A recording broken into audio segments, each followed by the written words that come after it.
என்னுடைய கவனமான நேயர்களே, உங்க எல்லாருக்கும் நான் வணங்குறேன். சிவனுடைய சூத்திரங்களை பத்தி தமிழ்ல மொழிபெயர்ச்சி பண்ணப்பட்ட ஓஷோவோட சொற்பொழிவுகள். இது 4வது பகுதியோட தொடர்ச்சி. 4வது பகுதியோட தொடர்ச்சிய நம்ம இந்த 5வது பகுதியில கேட்க ஆரம்பிக்கலாம். இந்த விஷயத்தை கிருஷ்ணர் தன்னுடைய கீதையில எப்படி சொல்லியிருக்காருன்னா, எல்லாரும் தூங்கின பிறகு கூட ஒரு யோகியால விழிப்புணர்வோட இருக்க முடியும். எல்லாருக்கும் தூக்கம்னு சொல்ற விஷயம் ஒரு யோகிக்கு கிடையாது. அவனால சுசுப்திலையும் விழிப்புணர்வோட இருக்க முடியும்.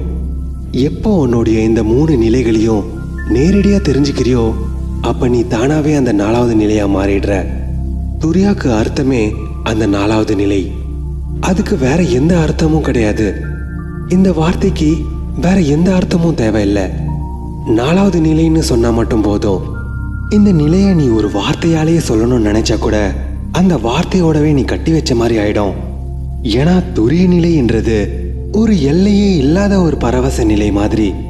இந்த நிலைய வேற எந்த அர்த்தங்களையோ வேற எந்த வார்த்தைகளையும் போட்டு கட்டிட வேண்டாம். 4வது நிலைன்னு சொல்ற அடையாளம் மட்டுமே போதும். நீ இந்த 3 நிலைகளையும் விட்டு வெளியில வந்ததும் நீயே அந்த பெருமாத்மாவா நிரூபிக்கப்படுற. இந்த 3 நிலைகளிலையும் நீ மாட்டிக்கிட்டு இருக்கிறதுனால தான் உன்னுடைய கவனமும் குறுகி போயிருக்கு. இது எப்படி சொல்லலாம்னா, நீ அந்த வெட்ட வெளி திறந்த வானத்தை விட்டு விலகி ஒரு நீளமான சுரங்கப்பாதைக்குள்ள நுழையிற மாதிரி. நீ அந்த சுரங்கத்துக்குள்ள நுழைய அந்த சுரங்கமும் குறுகிக்கிட்டே போகுது. உன்னுடைய 5 புலன்களையும் நீ அடையறதுக்குள்ள நீ இன்னமும் சுருங்கி போன நிலையில இருப்ப. உன்னுடைய பாதை இன்னமும் குறுகி போயிருக்கும். நீ அப்படியே திரும்பி வர முயற்சி பண்ணணும். நீ திரும்பி வர வர அந்த திறந்த வானத்தோட காட்சியுமே வளர்ந்துகிட்டே போகும். எந்த தருணத்துல உன்னுடைய இந்த 3 நிலைகளோட சுரங்கத்துல இருந்தும் நீ முழுசா வெளியில வந்துடுறியோ, அந்த வெட்ட வெளி திறந்த வானத்துக்கூடயே நீ இணைஞ்சிருவ. அந்த பெரும் ஆத்மாவோட அனுபவத்தையும் நீ புரிஞ்சுப்ப. இதை இன்னொரு விதமா எப்படி சொல்லலாம்னா, ஒருத்தவன் அந்த ஆகாயத்தை ஒரு தொலைநோக்கி வழியா வேடிக்கை பார்த்துட்டு இருக்கிற மாதிரி. அந்த தொலைநோக்கி வழியா பார்க்குற காட்சிக்கே அவன் முழுசா மூழ்கி போயிருப்பான். அந்த தொலைநோக்கியோட சின்ன லென்ஸை அவனுடைய கண்ணுல எந்த அளவுக்கு ஒத்தி வச்சிருப்பானா, அந்த தொலைநோக்கியை விட்டு விலகின பிறகுதான் அவனுக்கு தெரியும் அந்த தொலைநோக்கியை சார்ந்துதான் இருக்கிறான், அந்த தொலைநோக்கியா இல்ல. அதே மாதிரிதான் உன்னுடைய கண்களும். நீ உன்னுடைய கண்களும் கிடையாது. ஆனா ஜென்ம ஜென்மமா உன்னுடைய கண்களை சார்ந்துதான் நீ பார்த்துக்கிட்டு இருக்கிற. நீ அந்த காதுமே கிடையாது. ஆனா ஜென்ம ஜென்மமா உன்னுடைய காதால தான் நீ கேட்டுக்கிட்டு இருக்கிற. நீ உன்னுடைய கைகளும் கிடையாது. ஆனா ஜென்ம ஜென்மமா உன்னுடைய கைகளால தான் நீ தொட்டுக்கிட்டும் இருக்கிற. உன்னுடைய நிலைமை எப்படி ஆயிடுச்சுன்னா, ஒரு விஞ்ஞானியோட கண்ணுல தொலைநோக்கிய மாட்டி விட்ட மாதிரி அந்த தொலைநோக்கிய அவனுடைய கண்ணிலே மாட்டிக்கிட்டு சுத்திக்கிட்டு இருக்கிறான். நீ எவ்வளவுதான் அதை கைட்டி வைக்க சொன்னாலும் அவன் அதை கைட்டி வைக்க மாட்டான். அந்த தொலைநோக்கி வழியாவே பார்த்து பழகியாச்சு. அதை தவிர நேரடியாகவும் பார்க்க முடியும்ன்ற விஷயத்தையும் முழுசா மறந்து போயாச்சு. உன்னுடைய இந்த மறதியோட நிலையை உடைக்கிறதுக்காக தான் உன்னுடைய முழிப்போட நிலையிலேருந்து ஆரம்பிச்சு உன்னுடைய ஆழமான தூக்கம் வரைக்கும் நீ விழிப்புணர்வோட இருக்க கத்துக்கணும். முழிப்பு, கனவு, ஆழ்ந்த தூக்கம், இந்த 3 நிலைகளையும் நீ தெளிவா புரிஞ்சுக்கிட்டனா அந்த 4வது நிலையை பத்தியும் நீ தானா தெரிஞ்சுப்ப. அதனால நீ இப்ப முயற்சி செய்ய ஆரம்பிக்கணும். கொஞ்சம் கொஞ்சமா முன்னேறணும். என்னைக்கு உன்னுடைய ஆழமான தூக்கத்திலையும் நீ விழிப்போட இருந்துட்டியோ, அந்த தருணத்துல உனக்கும் அந்த புத்தரோட நிலைக்கும் இல்ல அந்த மகாவீர் அனுபவிச்ச அந்த நிலைக்கும் இல்ல அந்த சிவனுடைய நிலைக்கும் எந்த வித்தியாசங்களும் இருக்காது. ஆனா நீ எல்லாமே தலைகீழ தான் செஞ்சுக்கிட்டு இருக்க. நீ முழிப்பு நிலையில இருக்கிறப்பவே உன்னால முழு விழிப்புணர்வோட இருக்க முடியல. அப்படி இருக்கிறப்ப அந்த ஆழமான தூக்கத்திலும் எப்படி உன்னால விழிப்புணர்வோட இருக்க முடியும்? சும்மா பேருக்கு மட்டும்தான் நீ முழிப்பு நிலையில இருக்கிற. உன்னுடைய முழிப்பு நிலையிலையும் நீ தூங்கிக்கிட்டு தான் இருக்கிற. நீ விழிப்புணர்வோடு இருக்கிறன்னு பிரம்ம உருவாகிறதுக்கு காரணம், விழிப்புணர்வோடு இருக்கிறது ஒரு வேலைன்னு நினைச்சுக்கிட்டு அதை நீ ஓட்ட பாக்குற. அது ஒரு கடமையா நினைச்சு அதை நீ சீக்கிரமா முடிக்க பாக்குற. சைக்கிள் ஓட்டுறப்ப நீ விழிப்புணர்வோட இருக்கிறன்னு நினைச்சுப்ப. வண்டி ஓட்டுறப்ப கூட நீ விழிப்புணர்வோட இருக்கிறன்னு நினைச்சுப்ப. ஆனா நீ ஒரு எந்திரம் மாதிரி தானாவே இயங்கிக்கிட்டு இருக்கிறன்னு என்னைக்காவது நினைச்சிருக்கியா? உன்னுடைய வீட்டுக்கு நீ சைக்கிளை ஓட்டிட்டு போகிறப்ப எந்த தெரு பக்கம் திரும்பணும்ன்ற கவலையே இருக்காது. உன்னுடைய மனசுல பதிஞ்சிருக்கிற திசையை வச்சியே உன்னுடைய சைக்கிளை நீ இடது வலதுமா திருப்பி தானா வீட்டுக்கு போய் சேர்ந்துருவ. நீ கவனமா போகணுன்ற சிந்தனை தேவைப்படுறதே இல்லை. தினமும் சைக்கிள் எடுத்துட்டு வீட்டுக்கு போறது உனக்கு ஒரு பழக்கமான விஷயத்தினாலேயே அந்த விஷயத்துக்கு நீ ஒரு எந்திரமாவே மாறிட்ட. அதனாலேயே நீ தானா வீட்டுக்கு போய் சேர்ந்துடுற. அதே மாதிரியே காரை ஓட்டிட்டு போறவனுக்கும் விழிப்புணர்வோடு இருக்கணும்னு எந்த அவசியமும் இருக்கிறது இல்ல. நம்ம எல்லாருடைய வாழ்க்கையும் ஒரு வழக்கமான விஷயமாவே மாறிடுச்சு. நம்ம மொத்த வாழ்க்கையே கட்டி வச்ச ஒரு செக்கு மாட்டை போல ஒரு வழக்கமான நடைமுறை மாதிரியே ஓட்டிக்கிட்டு இருக்கோம். ஒரே பாதையிலேயே சுத்தி சுத்தி வந்துகிட்டு இருக்கோம். நீங்களும் இந்த மாட்டை போலதான் திரும்ப திரும்ப ஒரே பாதையிலேயே சுத்தி வந்துகிட்டு இருக்கீங்க. இந்த பாதை சில பேருக்கு அகலமா இருக்கு, சில பேருக்கு குறுகி இருக்கு, சில பேருக்கு அழகா இருக்கு, சில பேருக்கு அழுக்கா இருக்கு. உன்னுடைய பாதை எப்படி இருந்தா என்ன, நீ திரும்ப திரும்ப அதே பாதையிலே தான் சுத்திக்கிட்டு இருக்க. உன்னுடைய வாழ்க்கையும் அந்த கட்டி வச்ச செக்கு மாடை போலவே மாறிடுச்சு. நீ காலையில தூங்கி எழுந்ததும் உன்னுடைய வழக்கமான ஓட்டத்தை நீ ஓட ஆரம்பிக்கிற. இரவு நேரம் வந்ததும் நீ திரும்ப தூங்கிடுவ. இதோட உன்னுடைய ஒரு தொடர்ச்சி முடியுது. திரும்பவும் காலையில எந்திரிப்ப, திரும்பவும் உன்னுடைய வழக்கமான தொடர்ச்சி ஓட ஆரம்பிக்கும். இந்த மாதிரி எந்த அளவுக்கு உன்னுடைய தினசரி வாழ்க்கையில நடக்கிற விஷயங்களுக்கு நீ பழகி போயிருக்கிறனா, அந்த விஷயங்களுக்கு நீ கவனமா இருக்கணும்னு அவசியப்படுறதில்ல. உன்னுடைய மயக்க நிலையில இருந்து இது எல்லாமே தானா இயங்கிட்டு இருக்கு. சரியான நேரத்துக்கு பசிக்கிறது, சரியான நேரத்துக்கு தூக்கம் வர்றது, சரியான நேரத்துல வெளியில போகணும்னு நினைக்கிறது, இந்த மாதிரி உன்னுடைய வாழ்க்கையே மயக்க நிலையிலேயே ஒரு வட்டத்திலேயே சுத்திக்கிட்டு இருக்கு. எவ்வளவு நாள் தான் நீ தூங்கிக்கிட்டே இருக்க போற? எப்பதான் உன்னை நீயே எழுப்புறதுக்கு நீ முயற்சி பண்ண போற? இந்த வட்டத்திலிருந்து என்னைக்குதான் உன்னை நீயே விடுவிக்க போற? அந்த செக்கு மாடை போல இருக்க விருப்பம் இல்லைன்னு என்னைக்கு ஒத்துக்க போற? என்னைக்கு உன்னை நீயே அடிச்சு எழுப்பணுன்றதுக்கான எண்ணம் உனக்குள்ள உருவாகுதோ அன்னில இருந்தே உன்னுடைய பெருமாத்மாவை சந்திக்கிறதுக்கான யாத்திரையும் தொடங்கிடுச்சு. கோவிலுக்கு போறதுனால நீ ஆன்மீகமா மாறிட மாட்ட. ஏன்னா கோவிலுக்கு போறதுமே உன்னுடைய வழக்கமான விஷயங்கள்ல ஒண்ணு. ஒரு கோவிலுக்குமே உன்னுடைய பழக்கத்தினால தான் நீ போகிற. நீ கோவிலுக்கு போறதுக்கு காரணம் உன்னுடைய பெற்றோர்களும் கோவிலுக்கு போயிட்டு இருந்தாங்க. ஏன்னா அவங்களுடைய பெற்றோர்களும் அதே கோயிலுக்கு போயிருப்பாங்க. சாஸ்திரங்களை பத்தி உன்னுடைய முன்னோர்கள் எப்படி புரிஞ்சு வச்சிருக்காங்களோ அதே தான் நீ தெரிஞ்சு வச்சிருக்க.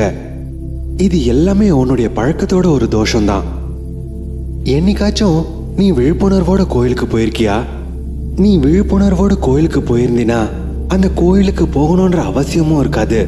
எந்த இடத்துல உன்னால விழிப்புணர்வோட இருக்க முடியுதோ உன்னுடைய கோவிலுமே அங்கேயே நிர்ணயிக்கப்படுது. உன்னுடைய விழிப்புணர்வு தான் உன்னுடைய கோவில். கிறிஸ்டினா இருக்கிறவன் சர்ச்சை நோக்கி ஓடிக்கிட்டு இருக்கிறான். சீக்கியரா இருக்கிறவன் குருத்வாராவை நோக்கி ஓடிக்கிட்டு இருக்கான். ஹிந்துவா இருக்கிறவன் அவனுடைய கோயிலை நோக்கி ஓடிக்கிட்டு இருக்கிறான். நம்ம எல்லாரும் அதே பழக்கத்தோடையே தான் இருக்கிறோம். உன்னுடைய இந்த தூங்கிக்கிட்டே இருக்கிற நிலைமை உன்னை தவிர வேற யாராலையும் உடைக்க முடியாது. அதனால நீ முக்கியமா தெரிஞ்சுக்கக்கூடிய விஷயம், உன்னுடைய முழிப்பினுடைய நிலையும் தூங்கிக்கிட்டு தான் இருக்கு. ஆனா ஒரு யோகியோட ஆழமான தூக்க நிலையும் முழிச்சுக்கிட்டு தான் இருக்கும். உன்னை பார்க்கறப்ப நீ ஒரு யோகிக்கு அப்படியே தலைக்கீழ இருக்கிற. எப்ப நீ இது எல்லாத்தையும் விட்டு பிரிஞ்சிடுறியோ அப்பதான் உன்னுடைய வாழ்க்கையோட ரசனையே புரிய ஆரம்பிக்கும். உன்னுடைய இந்த 3 நிலைகளையும் தனித்தனியா நீ தெரிஞ்சுக்கிட்ட பிறகு இது எல்லாத்தையும் தெரிஞ்சுக்கிற நீ இது எல்லாத்தையும் விட்டு பிரிஞ்சிடுவ. நீன்றது உன்னுடைய ஞானம் மட்டும்தான், அதை தவிர வேற எதுவுமே கிடையாது. நீ வெறும் உன்னுடைய விழிப்புணர்வு மட்டும்தான். அதனால உன்னுடைய இந்த 3 நிலைகளையும் நீ உடைக்க பார்க்கணும்.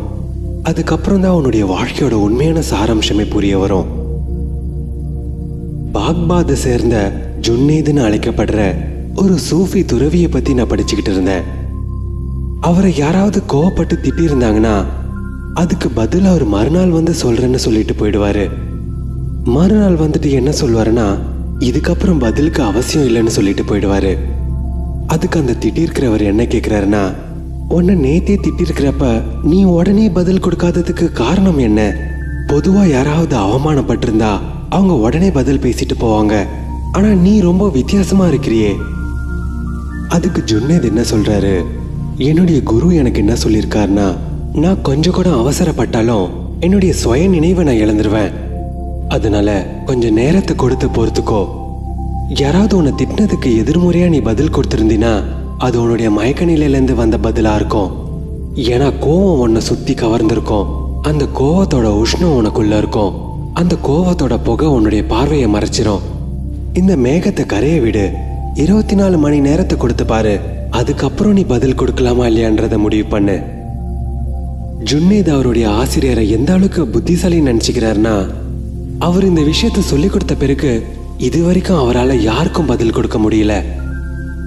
கோவப்படுறவன் ஒரு 24 மணி நேரம் பொறுத்துக்கிட்டானா அவனால கோவப்பட முடியும்னு நினைக்கிறீங்களா? 24 நிமிஷம் பொறுத்துக்கிட்டாலும் அவனுடைய கோவம் மறைஞ்சிரும். அது மட்டும் இல்ல, நம்ம சரியா முயற்சி பண்ணி பார்த்தோம்னா ஒரு நொடிக்கு கூட நம்மளுடைய கோவத்தை பொறுத்துக்கிட்டோம்னா நம்ம கோவப்படுறதுக்கு வாய்ப்பே இருக்காது. ஆனா உன்னால பொறுத்துக்கவே முடியல. யாராவது உன்னை திட்டிருந்தாலோ இல்ல அவமானப்படுத்தி இருந்தாலோ சுவிட்சை தட்டினதும் பல்பு எரியிற மாதிரி உன்னுடைய கோவமும் பத்திக்கிட்டு எரியுது. ரெண்டுத்துக்கும் வித்தியாசமே இல்லை. நீ எல்லா விஷயத்துக்கும் விழிப்புணர்வோடு இருக்கிறன்னு நினைச்சுக்கிற. உன்னால உன்னையே கட்டுப்படுத்திக்க முடியல. அந்த மயக்க நிலையிலே இருக்கிறவன் எப்படி தன்னையே கட்டுப்படுத்திக்க முடியும்? யாரு எந்த சுவிட்ச் அழுத்தினாலும் அதுக்கேத்த மாதிரி நீ மாறிடுற.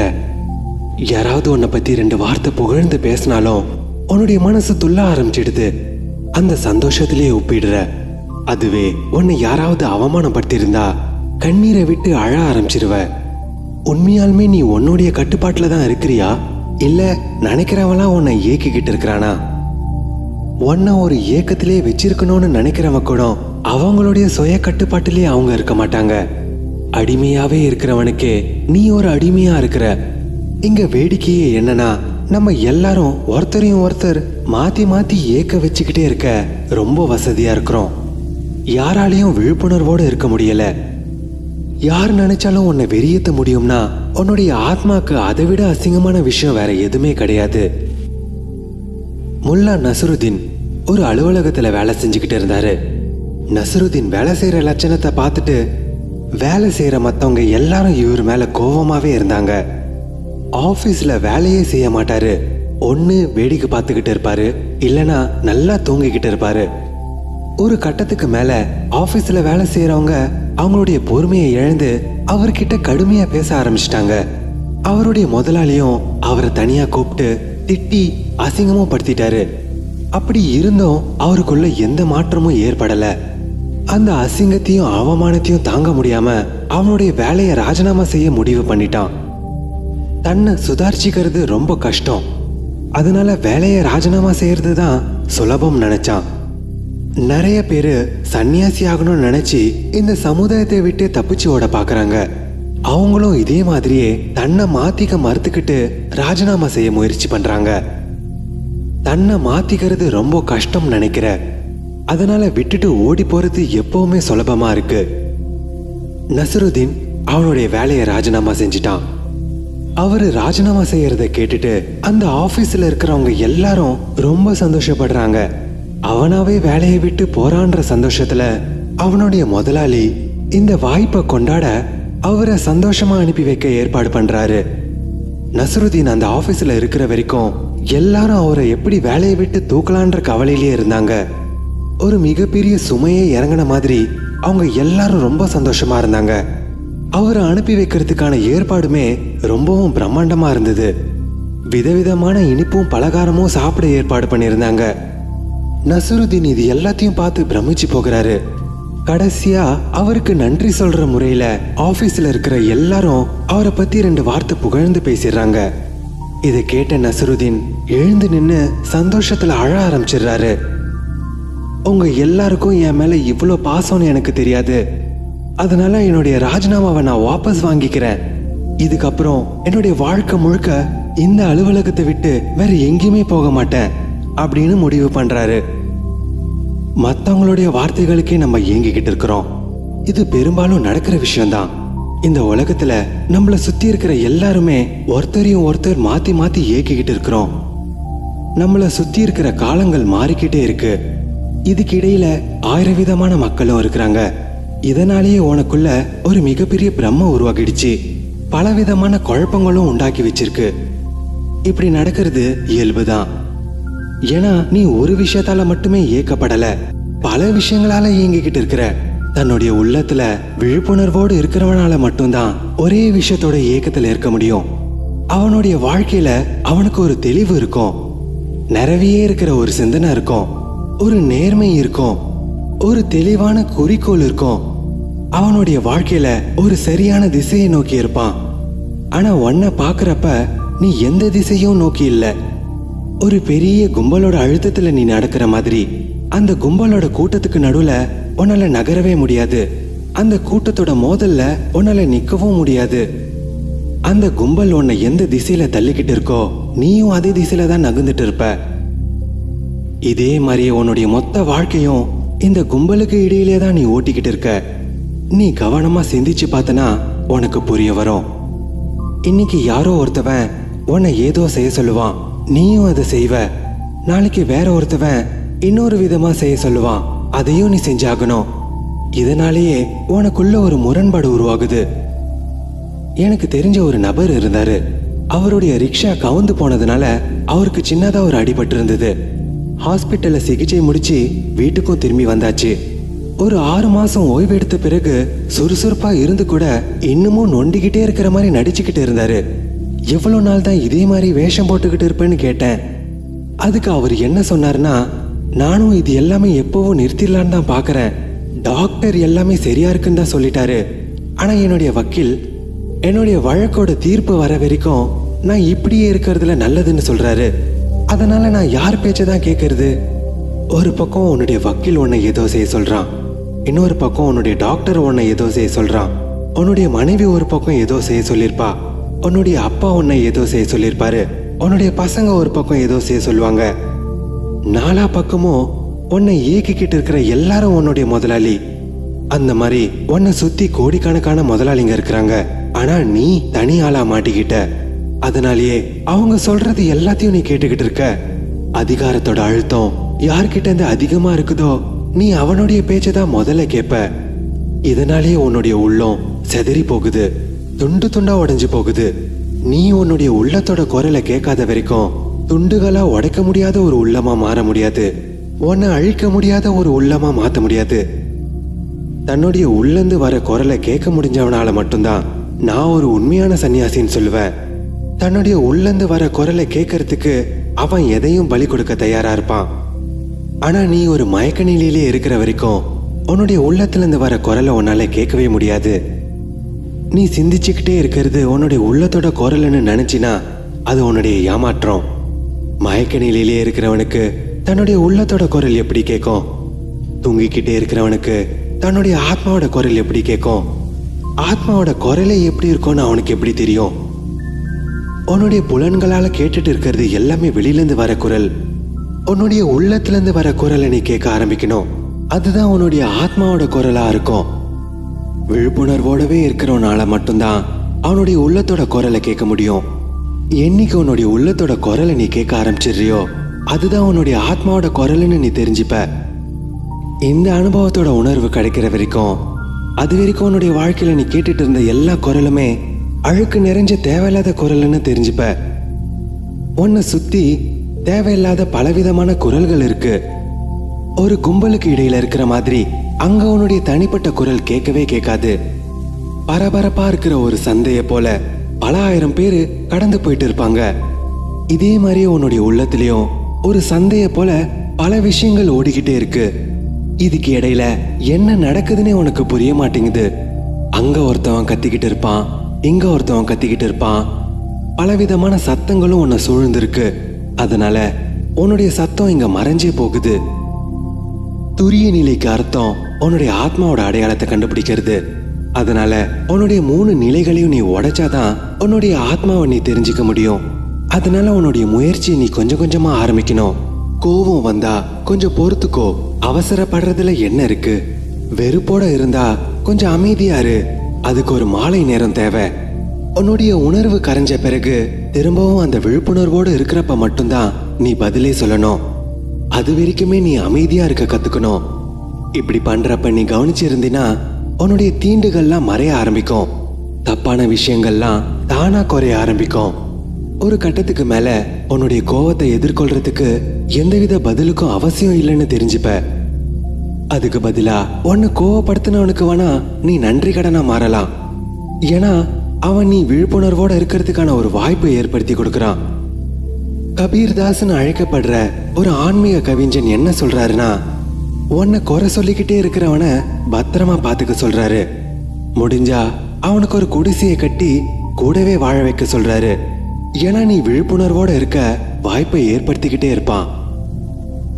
எந்தெந்த விஷயங்கள்லாம் நீ முழிப்போட இருக்க ஊக்கப்படுத்திக்கிட்டே இருக்கோ, நீ நினைச்சா அதே விஷயங்களை நீ விழிப்புணர்வோட இருக்க ஒரு படியா நினைச்சுக்கலாம். வாழ்க்கைன்றது எப்படி இருக்கும்னா, ஒரு பாதைக்கு நடுவுல கிடக்கிற ஒரு பெரிய கல்லு மாதிரி.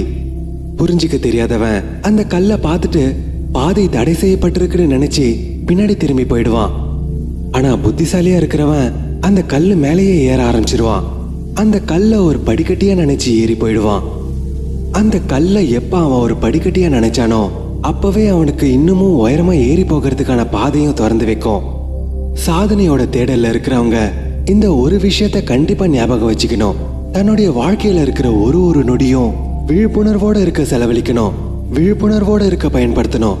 நீ கோவமா இருக்கிறப்ப கூட இருக்கட்டும், பசியோட இருக்கிறப்ப கூட இருக்கட்டும், நீ காமத்துல இருக்கிறப்ப கூட இருக்கட்டும், இல்ல நீ பேராசையோட இருக்கிறப்ப கூட இருக்கட்டும், இந்த மாதிரி எல்லா தருணத்திலையும் நீ விழிப்புணர்வோட இருக்க முயற்சி பண்ணணும். இந்த மாதிரி கொஞ்சம் கொஞ்சமா உன்னுடைய விழிப்புணர்வுக்கான அனுபவத்தை சேர்த்துக்கிட்டே போகிறப்ப உனக்குள்ள ஒரு பெரும் சக்திக்கான ஆற்றலை நீ சேகரிச்சுக்கிட்டே இருப்ப.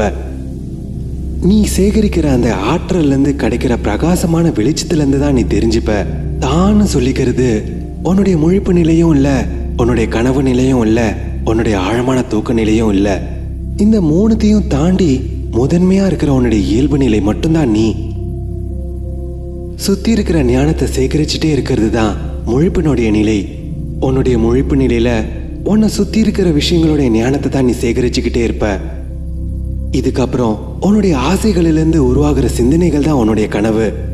உன்னுடைய மனசுல அடங்கி இருக்கிற ஆசைகள், சிந்தனைகள், பரவி இருக்கிற உன்னுடைய கற்பனைகள், இதெல்லாம் தான் ஒன்று சேர்ந்து உனக்கு கனவா வருது. இதுக்கப்புறம் விவேகமும் இல்லாம தன்னுடைய உணர்வும் இல்லாம இருக்கிறது தான் உன்னுடைய ஆழமான தூக்கம். நம்ம கடந்து போக வேண்டிய 3 நிலைகளும் இப்படிதான் இருக்கு. உன்னுடைய முதல் நிலையை நீ கடந்து போகிறப்ப சுத்தி இருக்கிற விஷயங்களோடவே நீ இணைஞ்சிடுற. முதல் நிலையிலேருந்து 2வது நிலைக்கு போன பிறகு உன்னுடைய கனவு நிலையில நீ மூழ்கிடுற. 2வது நிலையை கடந்து 3வது நிலையில இருக்கிறப்ப உன்னுடைய ஆழமான தூக்கத்திலையும் நீ ஒன்று சேர்ந்துடுற. இதனாலே நம்மளால இந்த 3 நிலைகளையும் தனித்தனியா பார்க்க முடியல. இந்த நிலைகளை நீ தனித்தனியா பார்க்கணும்னா அதுக்கு கொஞ்சம் இடைவெளி தேவை, ஒரு விதமான முன்னோக்கம் தேவை. ஒரு பார்வையாளருக்கும் பார்க்குற விஷயத்துக்கும் நடுவுல ஒரு இடைவெளி தேவை, ஒரு தூரம் தேவை. ஒரு முகம் பார்க்குற கண்ணாடி கிட்ட போயிட்டு உன்னுடைய முகத்தை நீ நெருக்கி வச்சு பார்த்தினா உன்னுடைய பிரதிபலிப்பை பார்க்கறது ரொம்ப கஷ்டமா இருக்கும். நீ கொஞ்சம் தூரம் தள்ளி இருந்தாதான் உன்னுடைய பிரதிபலிப்பை உன்னால பார்க்க முடியும். உன்னுடைய இந்த 3 நிலைகளுக்கும் நீ எந்த அளவுக்கு நெருங்கி நின்றுட்டு இருக்கிறனா அது கூடவே நீ முழுசா இணைஞ்சிருக்கிற. அந்த நிலைகளோட நேரத்திலே நீ நிரப்பப்படுற. இந்த மாதிரி வண்ண வண்ணமா இருக்கிற உன்னுடைய சிந்தனைகளுக்கு நீ முழுகிறதுக்கான பழக்கம் எந்த அளவுக்கு உனக்குள்ள ஆழமா ஊறி போயிருக்குன்னா நமக்கு அது தெரியறதே இல்லை. உன்னுடைய பார்வையில படுற விஷயங்களுக்கே நீ முழுகிறதுக்கான பழக்கத்தை ஒரு ரசனையாவும் மாத்திக்கிற. அந்த ரசனையால தான் உன்னை பல விஷயங்களை பண்ண வைக்குது. நீ ஒரு ஹிந்துவா இருந்து உனக்கு எதிரில் இருக்கிற ஒரு பள்ளிவாசலுக்கு நெருப்பு வைக்க சொன்னா நீ கொஞ்ச நேரம் யோசிப்ப. அப்படி செய்யறது சரியானு நீ சிந்திப்ப. அந்த பள்ளிவாசலும் நீ தேடிட்டு இருக்கிற அதே கடவுளுடைய ஒரு இடம்தான். தேடி போகிற முறைகள் வித்தியாசமா இருக்கலாம், படிகளோட நிறங்கள் வித்தியாசமா இருக்கலாம், கடந்து போற பாதைகளும் வேற மாதிரி இருக்கலாம்.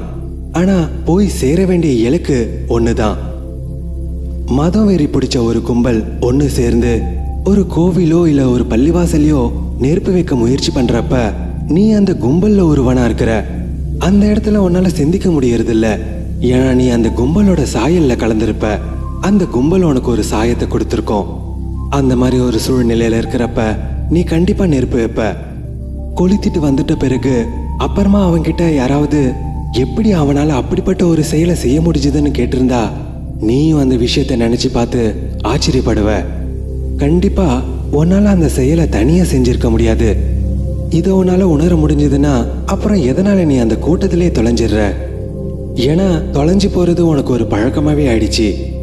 எந்த இஸ்லாமியனும் ஒரு கூட்டத்தோட சேர்ந்து மோசமா இருக்கிற மாதிரி தனியா இருக்கிறப்ப மோசமா இருக்கிறது இல்ல. எந்த ஹிந்துவும் தனியா இருக்கிறப்ப மோசமா இருக்கிறது இல்ல. எந்த அளவுக்கு ஒரு கும்பலோட சேர்ந்து மோசமா இருக்கிறானோ, எந்த தனி மனுஷனாலையும் அந்த அளவுக்கு பாவம் செஞ்சிருக்க முடியாது. எந்த அளவுக்கு அவன் ஒரு கும்பலோட சேர்ந்து செஞ்சுட்டு இருக்கிறானோ. எதனால இப்படி நடக்குது? கும்பல் உனக்கு ஒரு ஊக்கத்தை கொடுக்குது.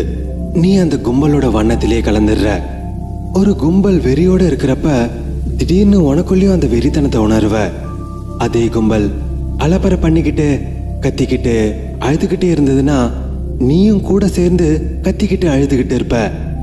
அதே கும்பல் சந்தோஷமா இருந்ததுன்னா நீயும் உன்னுடைய துக்கத்தை மறந்து சந்தோஷமாயிடுற. உதாரணத்துக்கு, நீ ஒருத்தவங்க வீட்டுக்கு மரியாதை செலுத்த போயிருக்க. அவங்களுடைய வீட்டுல ஒருத்தவங்க இறந்து போயிருக்காங்க. அங்க பாக்குறப்ப நிறைய பேர் சோகத்திலையும் துக்கத்திலையும் அழுதுகிட்டு இருந்தாங்க. அத பார்த்ததும் என்ன ஆச்சுன்னு தெரியல, திடீர்னு உனக்குள்ளேயும் ஒரு துக்கமான உணர்வு உருவாக ஆரம்பிக்கும். கொஞ்ச நேரத்துல நீயும் அழணும்னு நினைப்ப. திடீர்னு உன்னுடைய மனநிலை மாறினதுக்கு காரணம் உன்னுடைய அன்போ பாசமோ கிடையாது. இல்ல அவங்க மேல நீ கருணை காட்டுறனோ தப்பா நினைச்சுக்க கூடாது. ஏன்னா நீ வீட்டுல இருந்து கிளம்புறப்பவே அவர் இறந்து போயிட்டாருன்ற செய்தி உனக்கு தெரியும். அப்போ உனக்குள்ள எந்த உணர்வுகளும் இல்ல. ஏன்னா நீ தனியா இருந்த. அந்த நேரத்துல பிறப்பும் இறப்பும் இயல்பான விஷயம் தானே நினைச்சிருப்ப. அவர் இறந்து போயிட்டாருன்ற விஷயத்த நினைச்சு கவலைப்படுறதை விட நீ எப்படி போய் மரியாதை செலுத்த போறன்ற விஷயத்த நினைச்சுதான் அதிகமா கவலைப்பட்டுக்கிட்டு இருப்ப. உனக்கு இருக்கிற 1000 வேலைகள்ல இதுவும் ஒரு வேலையா சேர்ந்துருச்சுன்னு கவலைப்பட்டுக்கிட்டு இருப்ப. அவர் இறந்து போறதுக்கு வேற நல்ல நாள் கிடைக்கலையான்னு யோசிச்சிருப்ப. இந்த மாதிரி தான் உன்னுடைய சிந்தனைகள் இருந்திருக்கும். மரியாதை செலுத்துறதுக்கு அவருடைய வீட்டுக்கு போய் பாக்குறப்ப பல பேர் அழுதுட்டு இருக்கிறத பாக்குற. ஒரு கும்பலே சோகமா இருக்கிறத பார்த்துட்டு திடீர்னு உன்னுடைய மனசும் சோகமா மாறுது. இந்த மாதிரியான உணர்வு எதுக்குமே பிரயோஜனம் கிடையாது, ரொம்ப ஆபத்தானது கூட. ஏன்னா ஒரு கும்பல் உன்னுடைய இயல்பையே மாத்துது. உன்னுடைய மனசுல இருந்து வராத உணர்வுகளுக்கெல்லாம் நீ உன்னை நீயே காப்பாத்திக்கணும். ஏன்னா ஒரு கும்பலால திணிக்கப்படுற உணர்வுகள் எதுக்குமே உதவாது. ஆடலும் பாடலும் சேர்ந்து வண்ணங்களை வீசி விளையாடுற ஹோலி பண்டிகையில கூட சந்தோஷமா கொண்டாடிக்கிட்டு இருப்பான். நீ கவனிச்சு இருந்தினா கஷ்டப்படுறவங்க, நிம்மதி இல்லாதவங்க, ஏழையாவே இருக்கிறவங்க கூட வண்ணங்களை வீசி விளையாடுற ஹோலி பண்டிகையில ரொம்ப உற்சாகமா சந்தோஷமா இருப்பாங்க. அவங்களும் ஒண்ணு சேர்ந்து ஆட்டம் போட்டுக்கிட்டு இருப்பாங்க. வண்ணங்களே இல்லாத வாழ்க்கை இருந்தாலும் வண்ணங்களை வீசி விளையாடிக்கிட்டு இருப்பாங்க. ஒருத்தவன் அவனுடைய வாழ்க்கையிலேயே சந்தோஷம்ன்ற அனுபவத்தையே உணராதவன் திடீர்னு ஒரு கும்பலோட சேர்ந்து வண்ணங்களை வீசி விளையாடிக்கிட்டு இருக்கான். அப்படி என்னதான் நடக்குது அவங்களுக்கு? இப்ப ஆடிக்கிட்டு இருக்கிறவன் நேத்து வரைக்கும் கூட அவனுடைய காலை அசைக்க முடியாத ஒரு செத்து போன பொணம் மாதிரி நடந்து போயிட்டு இருந்தான். அவன் என்னன்னா இன்னைக்கு குதிச்சுக்கிட்டே ஆடிக்கிட்டு இருக்கிறான். அந்த கும்பல் அவனுக்கு ஒரு உற்சாகத்தை கொடுத்துருக்கு. சாதனையோட பயணத்துல இருக்கிறவங்க இந்த மாதிரி கும்பலை விட்டு தள்ளியே இருக்கணும். நீ உன்னுடைய சொந்த குரலை தேட முயற்சி பண்ணணும். உன்னுடைய சுயமான ஒளியை கண்டுபிடி. எப்போதுமே ஒரு கும்பலோட அழுத்தத்தால தான் நீ இயக்கப்படுற. அந்த கும்பல் உன்னை எப்படி மாத்துதோ நீயும் அதுக்கேத்த மாரி மாறிடுற. எதனால இப்படி நடக்குது? இது எதனால இப்படி நடக்குதுன்னா நீ உன்னுடைய முதன்மையான நிலைய உணர்றதே இல்ல. அப்புறம் எப்பெல்லாம் உன்னுடைய இயல்பு நிலையை தொலைக்கிறதுக்கு வாய்ப்பு கிடைக்குதோ அப்பப்பெல்லாம் நீ அதை தொலைச்சிடுற. நீ முழுகிறதுக்கு காத்துக்கிட்டே இருக்கிற. தூக்கம் வந்தா தூக்கத்துல முழுகிடுற. முழிப்பு வந்தா முழிப்புல முழுகிடுற. அப்புறம் கனவு வந்தா கனவுலயும் நீ முழுகிடுற. சுத்தி இருக்கிற மக்கள் துக்கமா இருந்தா நீயும் துக்கமா இருக்கிற. சுத்தி இருக்கிற மக்கள் சந்தோஷமா இருந்தா நீயும் சந்தோஷமா இருக்கிற. நீ உன்னுடைய இயல்பை கவனிச்சுக்கிட்டு தான் இருக்கிறியா, இல்ல உன்னுடைய இயல்பை நீ முழுக விட்டுக்கிட்டு இருக்கிறியா? உன்னுடைய இயல்புக்கு ஒரு அடையாளமே இல்லை. உனக்குள்ள ஒரு நடு மையம் இருக்கு. அந்த மையத்துல இருக்கிற உன்னுடைய இயல்பு நிலை தான் உன்னுடைய ஆத்மா. என்னுடைய இந்த சொற்பொழிவை கடைசி வரைக்கும் கவனமா கேட்டதுக்கு உங்க எல்லாருக்கும் நான் நன்றி கடன் பட்டுக்கிறேன். இந்த மொழிபெயர்ப்பு என்னால முடிஞ்ச வரைக்கும் ஒரு நேர்மையான முயற்சி. எனக்கு தெரிஞ்ச ஞானத்துல இருந்தும் எனக்கு தெரிஞ்ச வார்த்தைகள் இருந்தும் இதை நான் மொழிபெயர்ப்பு பண்ணியிருக்கேன். உணர்வுகளையும் அனுபவங்களையும் யாராலையும் முழுசா மொழிபெயர்ப்பு பண்ண முடியாது. அதனால நீங்க கேட்கிற வார்த்தைகளிலேயே மாட்டிக்காதீங்க. உங்க சுய அனுபவத்திலேருந்து இதை தெரிஞ்சுக்க பாருங்க. சிவசூத்திரங்களை பத்தியான ஓஷோட சொற்பொழிவுகள் இங்கேயே முடியறதில்ல. இதோடைய தொடர்ச்சி அடுத்த பகுதியில் இருக்கு. என்னுடைய இந்த படைப்பு உங்களுக்கு பிடிச்சிருந்ததுன்னா என்னுடைய சேனலை மறக்காம சப்ஸ்கிரைப் பண்ணுங்க. உங்களுடைய விருப்பத்தையும் தெரிய வைங்க. மற்றவங்களுக்கும் இதை பகிர்ந்து கொள்ளுங்க.